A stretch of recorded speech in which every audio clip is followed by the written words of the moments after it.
વિદ્યાર્થી મિત્રો, last time આપણે કાર્બનના વિવિધ સંયોજનો જોયા હતા. આજે આપણે કાર્બનના જે સંયોજનો છે એ સંયોજનોનો રાસાયણિક ગુણધર્મોનો અભ્યાસ કરશું. તો આપણે આ રીતે લખી શકીએ કે કાર્બનિક સંયોજનોના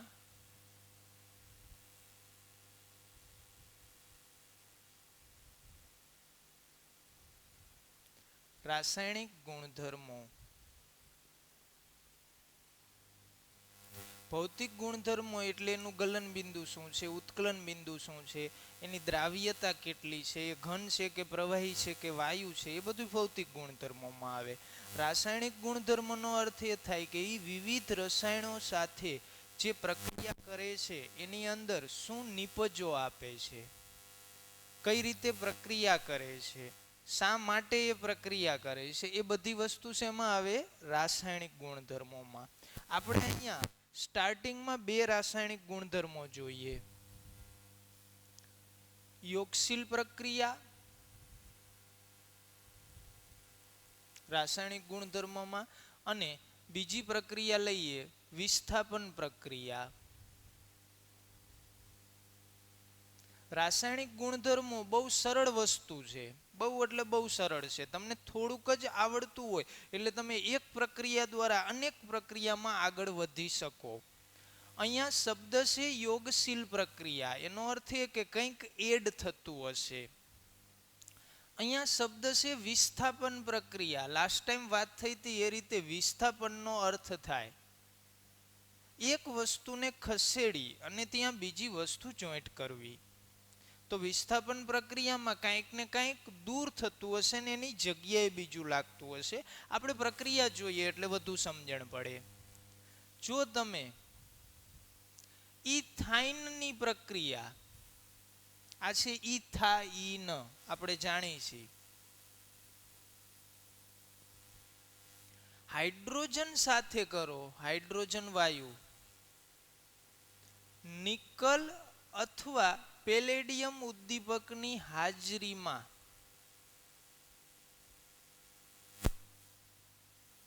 ધ્યાન આપજો, અહીંયા ટ્રિપલ બોન્ડ છે. એ ટ્રિપલ બોન્ડમાંથી કોઈ એક બંધ તૂટે એટલે જે કાર્બન કાર્બન વચ્ચે CH વચ્ચે ટ્રિપલ બોન્ડ હતા ત્યાં થઈ ગયા ડબલ બોન્ડ. બે કાર્બનની એક એક સંયોજકતા ખાલી થાય. આપણે આ વસ્તુ સમજવા માટે નીચે કામ કરીએ. આ સેક્શનને, આ જે ઇથાઇન છે એને હું આ રીતે લખું, જુઓ. એક એક હાઇડ્રોજન જોડાયેલા હતા. હવે આ એક બંધ તૂટ્યો, ટ્રિપલ બોન્ડનો ડબલ બોન્ડ થયો. એટલે આ એક બંધ તૂટ્યો એટલે આ અને આ બંને કાર્બનની એક એક સંયોજકતા નવી ખુલી. જે સંયોજકતા સાથે આ હાઇડ્રોજન આ રીતે જોઈન્ટ થઈ જાય એટલે આપણને મળે આવું સંયોજન મળે. જુઓ, CH2 ડબલ બોન્ડ CH2, જેને શું કહેવાય? ઇથીન. આની અંદર કોઈ વસ્તુ દૂર નથી થતી, હાઇડ્રોજન આખે આખો ઉમેરાય છે. એટલે આ પ્રક્રિયાને નામ શું આપ્યું? યોગશીલ પ્રક્રિયા. જો તમે હજી પણ આની પાસે ડબલ બોન્ડ છે, જો તમે ઇથિનની પ્રક્રિયા હાઇડ્રોજન સાથે કરો તો યોગશીલ પ્રક્રિયાથી, ચાલો આપણી પાસે હવે અવેલેબલ છે ઇથિન. આની પ્રક્રિયા હાઇડ્રોજન સાથે નિકલ અથવા પેલેડિયમ ઉદ્દીપકની હાજરીમાં. હા, ઉદ્દીપક એક એવો પદાર્થ છે કે જે રાસાયણિક પ્રક્રિયામાં વપરાતો નથી પણ પ્રક્રિયાનો વેગ વધારે છે. દાખલા તરીકે માની લો કે બે વ્યક્તિ દલીલો ઉપર ઉતરી આવ્યા છે, એકાબીજા શાબ્દિક યુદ્ધ ચાલુ થઈ ગયું છે, અહીંયા થોડું ટોળું ભેગું થયું છે. હવે અહીંયા કોઈ જ શક્યતા નથી ઝઘડો થવાની, પણ કોઈ એક વ્યક્તિ એવો આવે કે જે પેલાને અને બીજાને બેયને ઉશ્કેરે અને થાય ઝઘડો ચાલુ. ઝઘડો ચાલુ થાય એટલે પેલા બે છે એમાંથી એકાદાનો શર્ટ તૂટે, એકાદાને માથામાં લાગે કે આ જે કંઈ થયું તે. ઓલો ત્રીજો વ્યક્તિ આવ્યો તો એ તો બહાર ઊભો છે, એ વપરાશે નહીં. તો એ થયો ઉદ્દીપક. ઉદ્દીપક પોતે પ્રક્રિયામાં ભાગ લે, એને ભાગ તો લીધો જ કહેવાય ઝઘડામાં, એ નો હોત તો ઝઘડો જ ન થાત. તો ઉદ્દીપક પ્રક્રિયામાં ભાગ લે પણ વપરાય નહીં. તો અહીંયા નિકલ અને પેલેડિયમ ઉદ્દીપક તરીકે વર્તે છે, જે રાસાયણિક પ્રક્રિયાની ઝડપ વધારે, રાસાયણિક પ્રક્રિયાનો વેગ વધારે, પણ એ પ્રક્રિયા દરમિયાન વપરાય નહીં. તો જો તમે અહીંયા નિકલ અથવા પેલેડિયમ ઉદ્દીપક વાપરો, હાઇડ્રોજન ઉમેરવા માટેના આ બે ઉદ્દીપક છે. કોઈ પણ પ્રક્રિયામાં તમારે હાઇડ્રોજન ઉમેરવું હોય તો આ બે ઉદ્દીપક આવે. તો ઇથિનની પ્રક્રિયા હાઇડ્રોજન સાથે કરો એટલે આ ડબલ બોન્ડ તૂટે, એટલે CH2 સિંગલ બોન્ડ CH2 થાય. એક એક સંયોજકતા કાર્બનની ખાલી થાય જ્યાં હાઇડ્રોજન જોઈન્ટ થાય, એટલે આપણને આવી પ્રોડક્ટ મળે. જુઓ, CH3CH3, જેને કહેવાય ઇથેન. હવે ઇથેનનું હાઇડ્રોજનેશન થાય નહીં, કારણ કે ડબલ બોન્ડ કે ટ્રિપલ બોન્ડ હોય ને ત્યાં સુધી બંધ તૂટે. એક વખત કાર્બન કાર્બન ઉપર સિંગલ બોન્ડ આવી જાય પછી બંધ તૂટે નહીં. એટલે ઇથેનની આગળ ઉપર યોગશીલ પ્રક્રિયા થાય નહીં. ટૂંકમાં આલ્કિન યોગશીલ પ્રક્રિયા આપે, આલ્કાઇન આપે, પણ આલ્કેન યોગશીલ પ્રક્રિયા આપે નહીં. એનો અર્થ એ કે યોગશીલ પ્રક્રિયા કોણ આપશે? અસંતૃપ્ત હાઇડ્રોકાર્બન. જુઓ,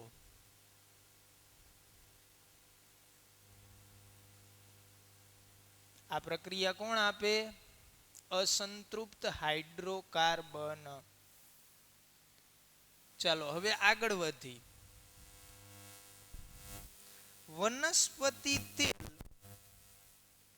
એની અંદર જે કાર્બન એ કાર્બન શૃંખલા અસંતૃપ્ત હોય છે. એટલે વનસ્પતિ તેલમાં જે કંઈ કાર્બનની એના બંધારણમાં જે કંઈ કાર્બનની શૃંખલા હોય એમાં ક્યાંક ક્યાંક દ્વિબંધ હોય છે, એટલે કે એ કેવી હોય છે? અસંતૃપ્ત. પણ વનસ્પતિ ઘી છે, જેને આપણે ડાલડા ઘી કહી છીએ, અથવા તો પ્રાણીજ ઘી, જે ગાયનું કે ભેંસનું ઘી હોય છે, એની અંદર બધા જ હાઇડ્રોકાર્બન સંતૃપ્ત હોય છે.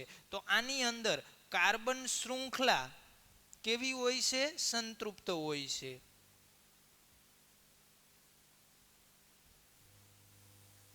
વનસ્પતિ ઘી છે એની અંદર કાર્બન શૃંખલા કેવી હોય છે? સંતૃપ્ત.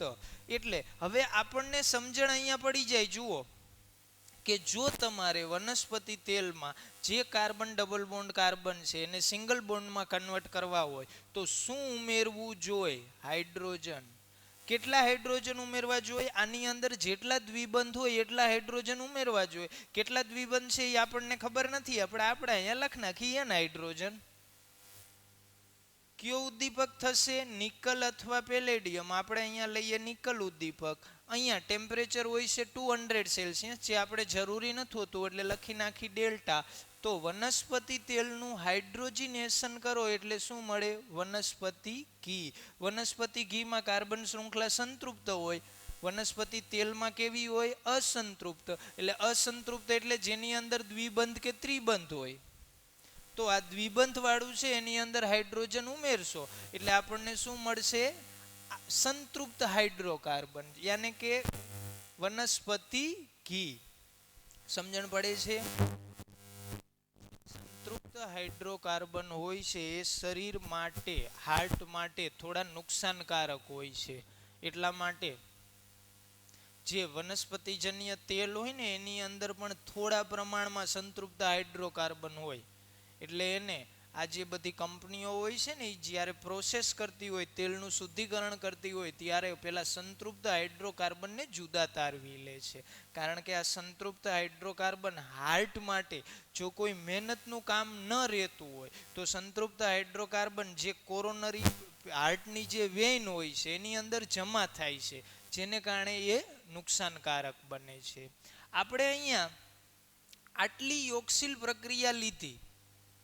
હવે તમને એવું થાય કે હજી વધુ યોગશીલ પ્રક્રિયા જોવી છે, તો હવે કંઈ અઘરું નથી. આપણે તો એટલું જ કરવાનું કે યોગશીલ પ્રક્રિયામાં કોઈને કોઈ વસ્તુ ઉમેરાય છે. તો અહીંયા તમે ઇથિનની ઘણી યોગશીલ પ્રક્રિયા લઈ શકો. જોજો આપણે અહીંયા લઈ છીએ, આ ફક્ત ને ફક્ત સમજવા માટે છે, વાતમાં કાંઈ નથી. CH2 double bond CH2.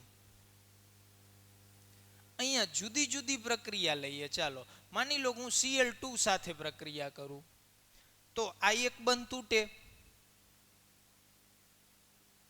બે કાર્બનની એક એક સંયોજકતા ખાલી થાય, જ્યાં બે Cl જોઈન્ટ થઈ જાય, યોગશીલ પ્રક્રિયા. આના નામની ને એની કોઈ જ આપણે ચર્ચા કરવી નથી, ફક્ત જાણકારી માટે છે આ. ચાલો માની લો Cl2 ની બદલે મેં Br2 સાથે પ્રક્રિયા કરી, તો બે Br આ બે કાર્બન સાથે જોઈન્ટ થાય, શું બને? CH2Br, single bond CH2Br. જુઓ, માની લો કે મેં પ્રક્રિયા કરી આની HCl સાથે, તો જે બે કાર્બનની સંયોજકતા ખાલી થાય છે એમાં કોઈ એક સંયોજકતા સાથે હાઇડ્રોજન જોડાય અને કોઈ એક સંયોજકતા સાથે શું જોડાય? ક્લોરીન. અહીંયા હાઇડ્રોજન, અહીંયા ક્લોરીન. માની લો કે આપણે આની પ્રક્રિયા કરી છે પાણી સાથે, પાણીમાં શું હોય? H+OH-. તો એક સંયોજકતા સાથે જોડાશે H+ અને એક સંયોજકતા સાથે જોડાશે OH-. એટલે આ સંયોજન આવું બનશે. જુઓ, CH3CH2OH, જેને આપણે નામ આપીશું ઇથેનોલ. તો ઇથિનમાંથી ઇથેનોલ પણ બનાવી શકો. શું ઉમેરવાનું? પાણી. આ બધી જ પ્રક્રિયાઓ યોગશીલ પ્રક્રિયાઓ હતી. યોગશીલ પ્રક્રિયાની મુખ્ય ખાસિયત દ્વિબંધ કે ત્રિબંધ હોય, એમાં એક બંધ તૂટે. જે બંધ તૂટે અહીંયા બંને કાર્બનની એક એક સંયોજકતા ખાલી થાય. બંધ તૂટે, બે કાર્બનની એક એક સંયોજકતા ખાલી થાય, જ્યાં જે પ્રક્રિયક સાથે આપણે યોગશીલ પ્રક્રિયા કરીએ છીએ એ પ્રક્રિયક ઉમેરાઈ જાય. તો આ થઈ યોગશીલ પ્રક્રિયા. હવે આપણે જોઈએ વિસ્થાપન પ્રક્રિયા.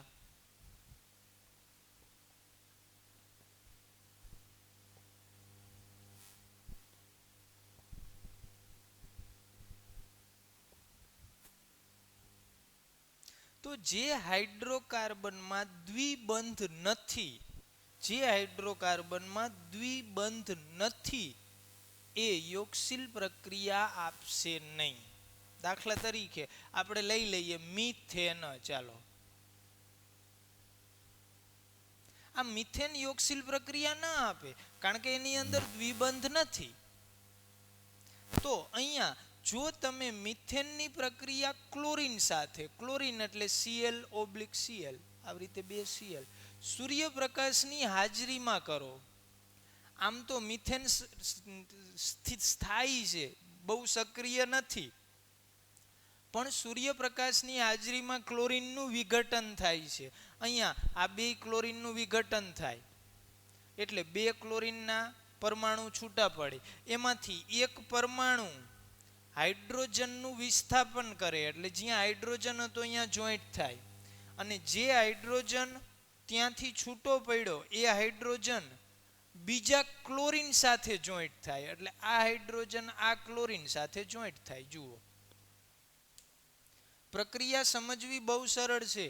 અહીંયા હાઇડ્રોજનને દૂર કરી અને ક્લોરીન જોડાય છે, એટલે આ પ્રક્રિયાને શું કહે છે? વિસ્થાપન પ્રક્રિયા. 3 હાઇડ્રોજન, એક ક્લોરીન વત્તા છૂટું શું પડે? HCl. આ સંયોજન શું થયું? જુઓ, આપણી પાસે હતું શું? મિથેન. હવે જે સંયોજન થયું એમાં એક ક્લોરીન જોઈન્ટ થયો એટલે ક્લોરોમિથેન. આપણે જાણીશી ક્લોરો પૂર્વક તરીકે લાગે.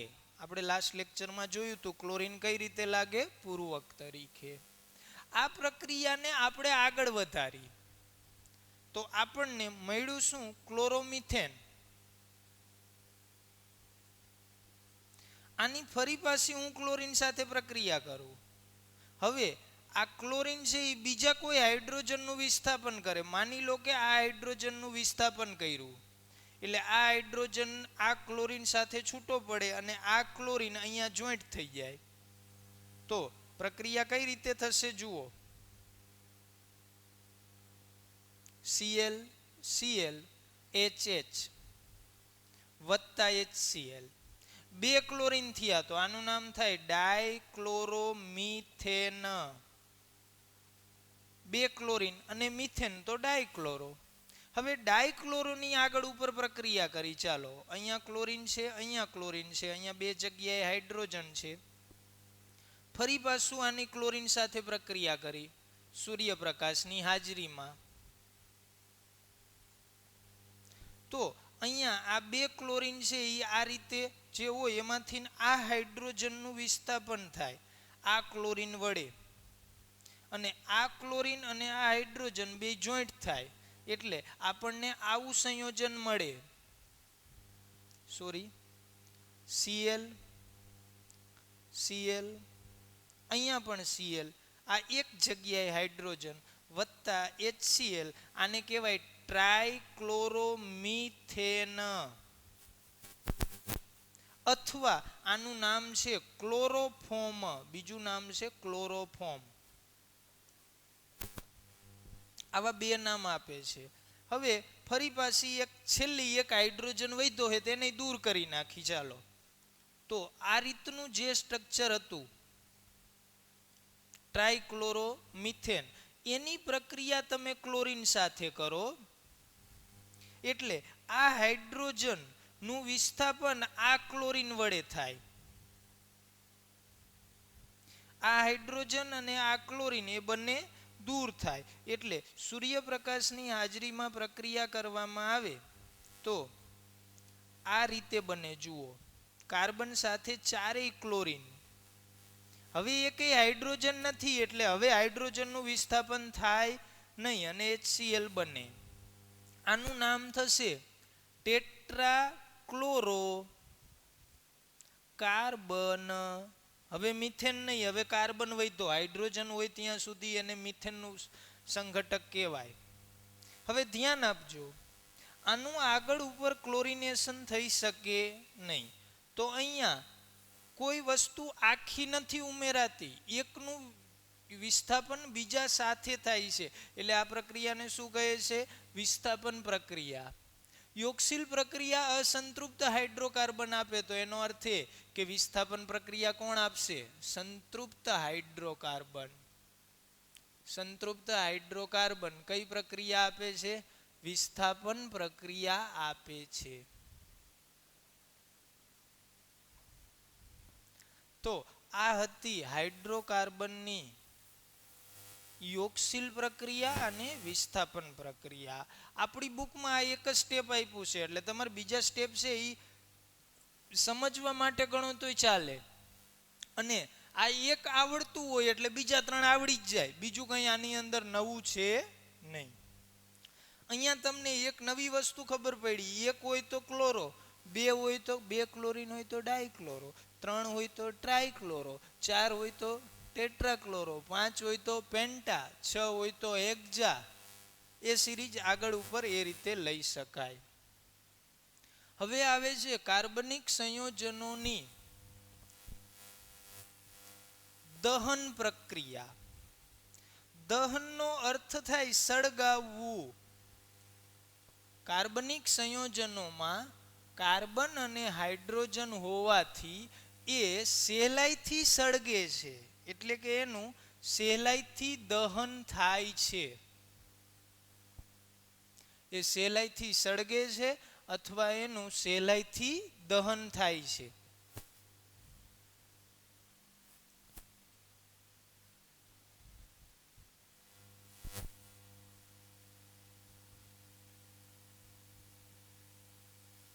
દહન એટલે હવાની હાજરીમાં સળગવું.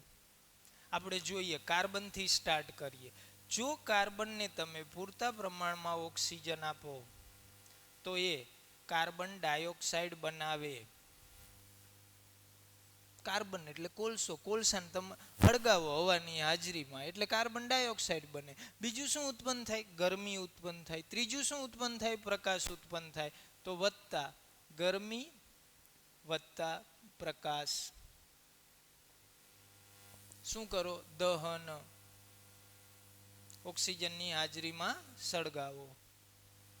ચાલો માની લો કે આપણે મિથેન લઈ લઈએ. મિથેનનું હવાની હાજરીમાં દહન કરો. ડેલ્ટા એટલે તાપમાન દર્શાવે છે. ગરમ કરો એને, અથવા ખાલી દહન લખો ચાલે. ચાલો તો ધ્યાન આપજો, અહીંયા કાર્બન પણ ઓક્સિજન સાથે જોડાય અને હાઇડ્રોજન પણ ઓક્સિજન સાથે જોડાય. આપણે આગળના ધોરણમાં શીખી ગયા ઓક્સિજન ઉપર -2 વીજભાર હોય. કાર્બન 4, કાર્બનની સંયોજકતા કેટલી હોય? 4. તો કાર્બન જે બનાવશે એ શું હશે? CO2 વત્તા હાઇડ્રોજન જે બનાવશે, હાઇડ્રોજન ઉપર કયો વીજભાર હોય? +1. તો હાઇડ્રોજન જે બનાવશે એ શું બનાવશે? H2O વત્તા શું ઉત્પન્ન થશે? ઉષ્મા વત્તા પ્રકાશ. ગરમીને આપણે ઉષ્મા લખીએ, ઉષ્મા વત્તા પ્રકાશ ઉત્પન્ન થશે. સમજાય છે આખી પ્રક્રિયા? અહીંયા આને સંતુલિત કરીએ. ચાલો હાઇડ્રોજન કેટલા હતા? હાઇડ્રોજન કેટલા હતા? 4. અહીંયા તો 2 જ છે. તો 4 હાઇડ્રોજન માટે આપણે અહીંયા બગડો કરવો જોઈએ? 2 કરીએ એટલે હાઇડ્રોજન 4 થઈ ગયા. જુઓ 4 હતા હાઇડ્રોજન પૂરા. ઓક્સિજન કેટલા છે અહીંયા? 2 ને 2 4. 2 અહીંયા અને 1 ગુણ્યા 2 અહીંયા એટલે 2 ને 2 4. તો અહીંયા 4 કરવા હોય તો બગડો કરવો જોઈએ. જો તમે ઇથિનની પ્રક્રિયા કરો, હવાની હાજરીમાં ઓક્સિજન સાથે, એટલે કે ઇથિનનું દહન કરો, તો આ કાર્બન ઓક્સિજન સાથે પ્રક્રિયા કરશે એટલે બનશે CO2. 4 હાઇડ્રોજન છે જે બનાવશે ઓક્સિજન સાથે H2O વત્તા ઉત્પન્ન થશે ઉષ્મા વત્તા ઉત્પન્ન થશે પ્રકાશ. ચાલો સંતુલિત કરો. હાઇડ્રોજન 4 છે એટલે અહીંયા 2 H2O આવે. ઓક્સિજન 2 ને 2, કાર્બન કેટલા છે? કાર્બન 2 છે એટલે અહીંયા બગડો આવે. એક જ કાર્બન હતો 2. હવે ઓક્સિજન કેટલા થયા? 4 ને 2 6. અહીંયા 2 જ ઓક્સિજન છે, 6 કરવા હોય 3 વડે ગુણવા પડે. જો તમે આ જ પ્રક્રિયા ઇથેનોલની કરો, ઇથેનોલનું હવાની હાજરીમાં દહન, જો ઇથેનોલ સાથે આ પ્રક્રિયા કરવામાં આવે તો કાર્બન છે એ ઓક્સિજન સાથે પ્રક્રિયા કરીને CO2 બનાવશે વત્તા હાઇડ્રોજન છે એ ઓક્સિજન સાથે પ્રક્રિયા કરીને H2O બનાવશે વત્તા છૂટું પડશે ઉષ્મા વત્તા છૂટું પડશે પ્રકાશ. ચાલો સંતુલિત કરીએ.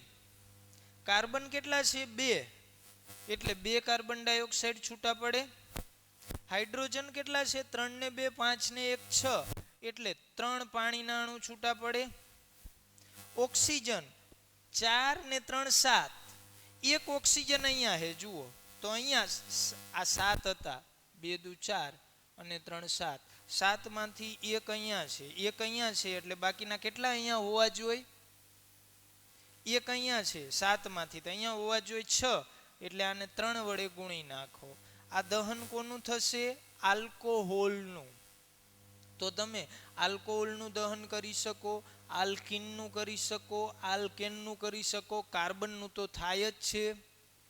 આ બંનેમાં મુખ્ય તફાવત એ છે કે જ્યારે તમે આલ્કેનનું દહન કરો ત્યારે આ મેસ વગરની જ્યોતથી સળગે,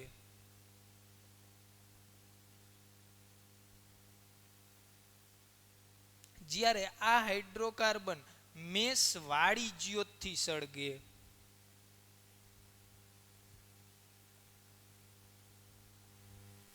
એનો અર્થ એ કે જો તમે સંતૃપ્ત હાઇડ્રોકાર્બન લો, મિથેન કેવો હતો? સંતૃપ્ત હાઇડ્રોકાર્બન. તો સંતૃપ્ત હાઇડ્રોકાર્બન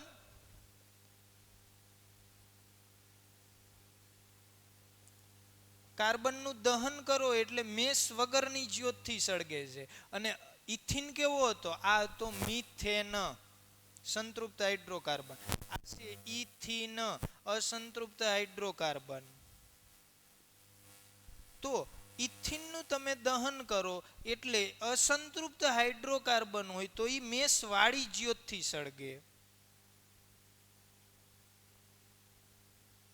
કઈ જ્યોતથી સળગે છે? મેસ વાળી જ્યોતથી.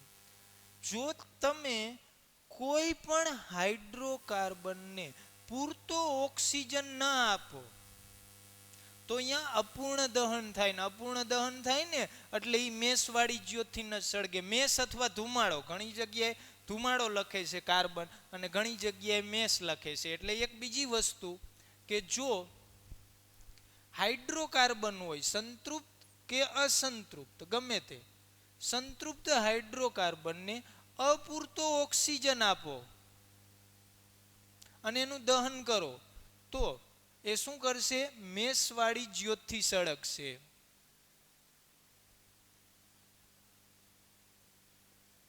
અસંતૃપ્ત તો પૂરતું આપો કે અધૂરું આપો મેસ વાળી જ્યોતથી ન સળગે. પણ હાઇડ્રોકાર્બન સંતૃપ્ત હોય પણ જો એનું સંપૂર્ણ દહન ન થાય, અપૂર્ણ દહન થાય તો પણ એ કેવી જ્યોતથી સળગે? મેસ વાળી જ્યોતથી, એટલે કે ધુમાડો ઉત્પન્ન કરે.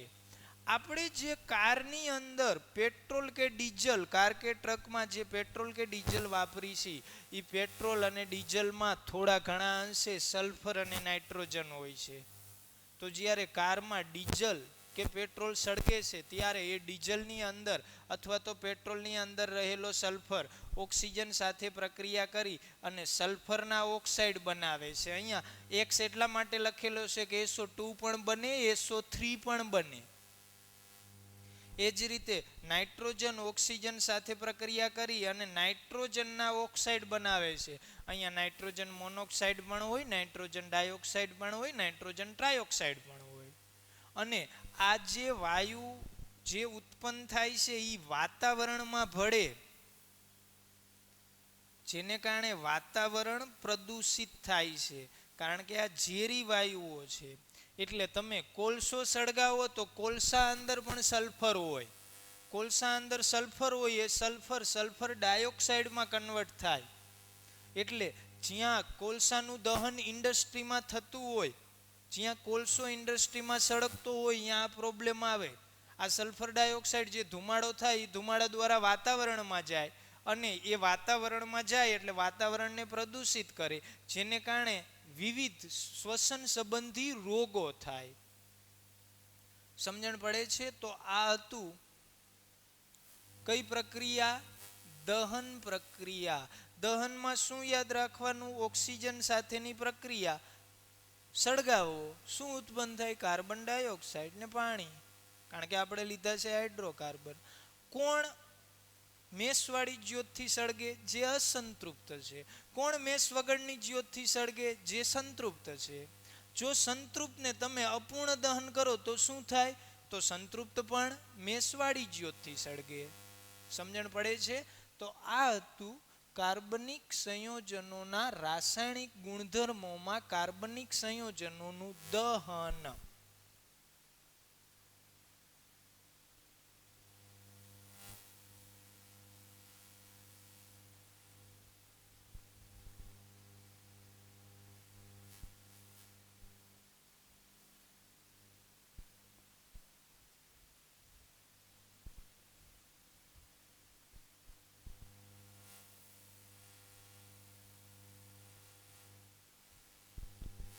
હવે જોઈએ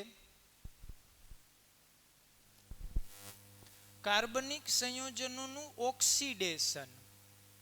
એટલે ચોથી પ્રક્રિયા આપણે ક્રમમાં લઈએ. ઓક્સિડેશન. ધ્યાન આપજો. ઓક્સિડેશન અને દહનમાં શું મુખ્ય તફાવત છે? તો તમે જ્યારે એને પૂરતો ઓક્સિજન આપો, ખુલ્લા પાત્રમાં પ્રક્રિયા કરો, હવાની હાજરીમાં પ્રક્રિયા કરો, એટલે જે મેઇન સંયોજન છે ને એનું બ્રેક થાય છે. કે મિથેન હોય તો એના કટકા થાય, કાર્બન અને હાઇડ્રોજન, કાર્બન અને હાઇડ્રોજન બે ઓક્સિજન સાથે પ્રક્રિયા કરે, આને કહેવાય દહન. પણ તમે જ્યારે કોઈ પણ સંયોજનમાં ઓક્સિજન ઉમેરો, એને બ્રેક ન કરો, સંયોજનને તોડવાનું, સંયોજન તૂટે નહીં, એની અંદર ફક્ત ઓક્સિજન ઉમેરાય, તો એવી પ્રક્રિયાને ઓક્સિડેશન કહેવાય. આપણે અહીંયા મેં આ એટલા માટે જ બાકી રાખ્યું છે કે તમને ખબર પડે કે કઈ ઓક્સિડેશન ને કઈ દહન. આપણે ઇથેનોલનું જ ઓક્સિડેશન કરીએ. ચાલો, CH3 CH2, જેને હું આમ લખું છું CH2 OH, આ શું છે? ઇથેનોલ. જુઓ આવું સ્ટ્રક્ચર છે, CH3 CH2 OH, આ શું છે? ઇથેનોલ. ઇથેનોલ છે આપણી પાસે. હવે આ ઇથેનોલનું હું કરું છું ઓક્સિડેશન. ઓક્સિડેશનમાં અહીંયા બેઝિક કેમેનોફોર વપરાય, અથવા તમે એસિડિક પોટેશિયમ ડાઇક્રોમેટ પણ વાપરી શકો, K2Cr2O7. આનું નામ છે પોટેશિયમ પરમેંગેનેટ, આનું નામ છે પોટેશિયમ ડાઇક્રોમેટ. આની હાજરીમાં તમે એને ગરમ કરો એટલે આ બે હાઇડ્રોજન દૂર થાય અને કાર્બન સાથે ઓક્સિજન જોઈન્ટ થાય, એટલે આવું બને CH3COOH. જે બે હાઇડ્રોજન દૂર થયા એ પાણી સ્વરૂપે દૂર થાય, એટલે અહીંયા 1 મોલ ઓક્સિજન વપરાણો હોય, આવી પ્રક્રિયા થઈ હોય. જુઓ, આ સમજવા માટે આપણે અહીંયા એનું સ્ટ્રક્ચર લખી છે. ચાલો આમ કરી નાખી અને અહીંયા આ રીતે લખીએ, કાર્બન સાથે બે હાઇડ્રોજન વત્તા ઓક્સિજન. આ છે જ બેઝિક એસિડિક કેમેનોફોર ડેલ્ટા. અહીંયા બે હાઇડ્રોજન દૂર થાય અને જે કાર્બન છે એ C ડબલ બોન્ડ O બનાવી નાખે, તો C ડબલ બોન્ડ OH એને શું કહેવાય? Carboxylic acid. વત્તા દૂર શું થાય? પાણી. આ ઓક્સિડેશન પ્રક્રિયામાં આપણને શું મળ્યો? Ethanoic acid. શું મળ્યો? Ethanoic acid. આપણે લીધું તું શું? ઇથેનોલ. ઇથેનોલમાંથી આપણને શું મળ્યો? Ethanoic acid.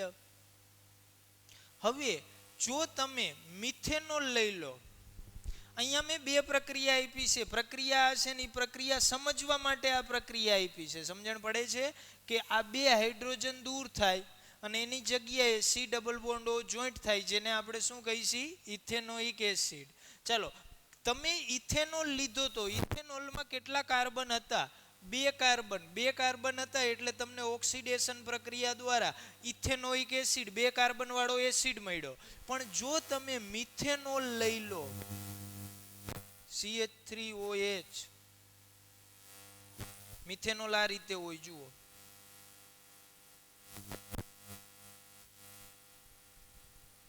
શું છે? મિથેનોલ.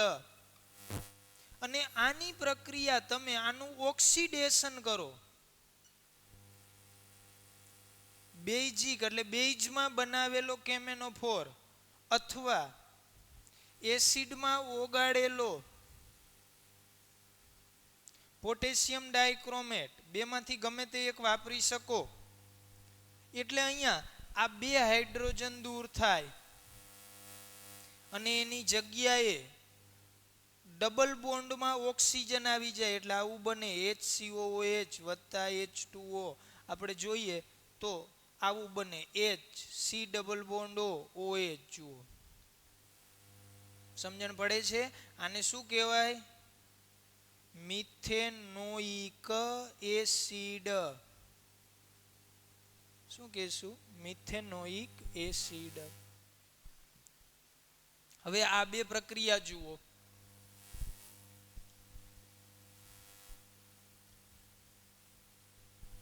જ્યારે તમે ઇથેનોલનું દહન કરો છો, આ ઇથેનોલની દહન પ્રક્રિયા છે જુઓ.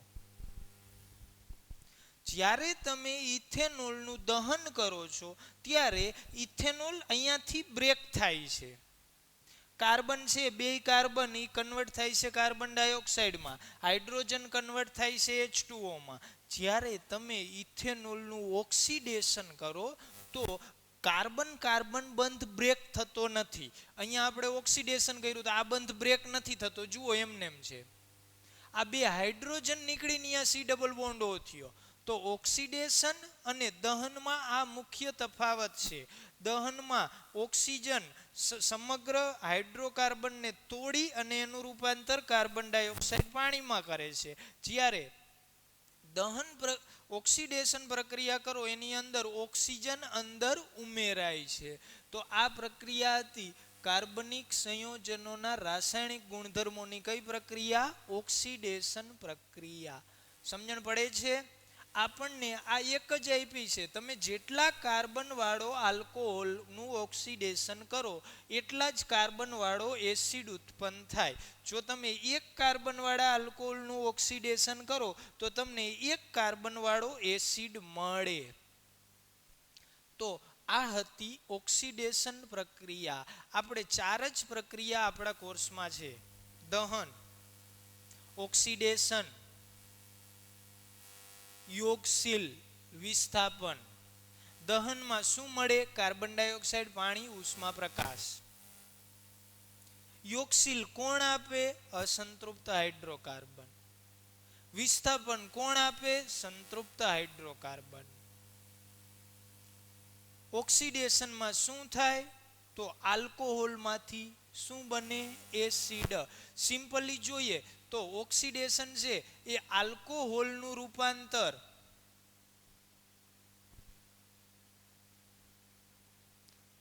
શેમાં કરે છે? કાર્બોક્સિલિક એસિડમાં.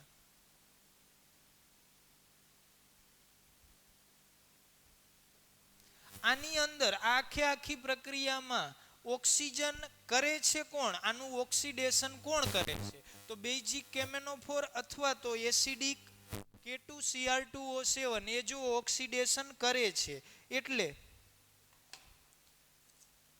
એ બંનેને આ બંને ઓક્સિડેશન કરે છે. કોનું ઓક્સિડેશન કરે છે? આલ્કોહોલનું. તો આ બંને કેમિકલને ઓક્સિડેશન કરતા કહેવાય. કોનું ઓક્સિડેશન થાય છે? આલ્કોહોલનું. કોણ ઓક્સિડેશન કરે છે? બેઝિક કેમેનોફોર અથવા એસિડિક K2Cr2O7. કોણ ઓક્સિડેશન કરી શકે? આ ઓક્સિજન છે ને એ આપ્યો હે કેમેનોફોરે. કોણ ઓક્સિડેશન કરી શકે? જેની અંદર ઓક્સિજન હાજર હોય. કારણ કે ઓક્સિડેશનમાં એને ઓક્સિજન આપવાનો છે. આ ઓક્સિજન હવાવાળો નથી, હવામાંથી નથી મેળવેલો. આ ઓક્સિજન ક્યાંથી આવેલો છે? કેમેનોફોરના વિઘટન અથવા તો K2Cr2O7 ના વિઘટન દ્વારા આવેલો છે. તો કોણ ઓક્સિડેશન કરતા તરીકે વર્તી શકે? જેની પાસે ઓક્સિજન હોય.